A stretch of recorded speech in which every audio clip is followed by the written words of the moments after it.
उत्तराखंड में चार धाम यात्रा शुरू होने वाली है और उसमें से भी केदारनाथ की जो मुख्य यात्रा उत्तराखंड में होती है, किस तरह की यात्रा रहेगी और किस तरह से इसमें समस्याएं बनी हुई हैं। हमारे साथ केदारनाथ विधायक शैला रानी रावत जी मौजूद हैं, उनसे कुछ बातचीत करेंगे। मैडम, ये बताइए कि चार धाम यात्रा शुरू होने वाली है, किस तरह की व्यवस्थाएँ हैं और किस तरह की अव्यवस्थाएँ फैली हैं?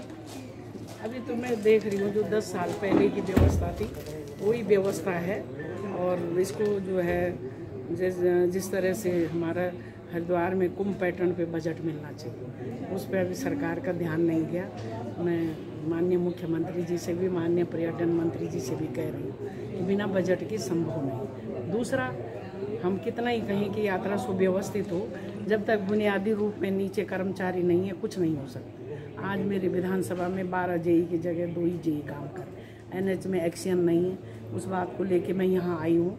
और बहुत सारे जो है बुनियादी चीज़ें उनकी ज़रूरत, सड़कें की अभी इतनी अव्यवस्था है कि जगह जगह गड्ढे हैं और जब पर्याप्त स्टाफ नहीं है तो उसको ठीक करने में भी दिक्कतें आ रही हैं।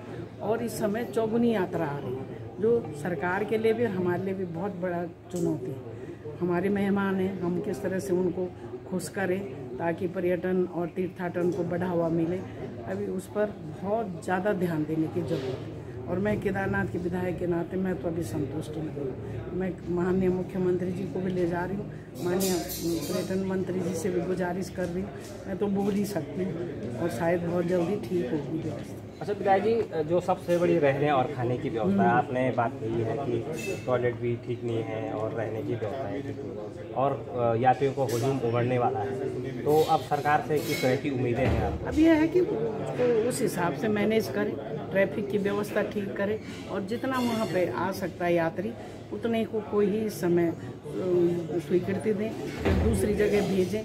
कार्तिक स्वामी है हमारे पास, त्रिजुगी नारायण है, काली मठ है, और जगह जो है उनको कन्वर्ट करें। फिर जैसे ही उनका नंबर आता है फिर, क्योंकि यात्री तो काफ़ी दिनों के लिए आता है, जो पर्यटक भी है और तीर्थ यात्री भी है। अच्छा, एक सबसे बड़ा जो अहम सवाल है कि जो तुंगनाथ का जो मंदिर है वो उसकी हालत बहुत जीर्ण शीर्ण है, उसके लिए भी सरकार को सोच रही है? आप सोचेगी, पर्यटन मंत्री जी से इस बारे में कहेंगे, उनकी बहुत बड़ी आस्था भी है और वो चाहते हैं।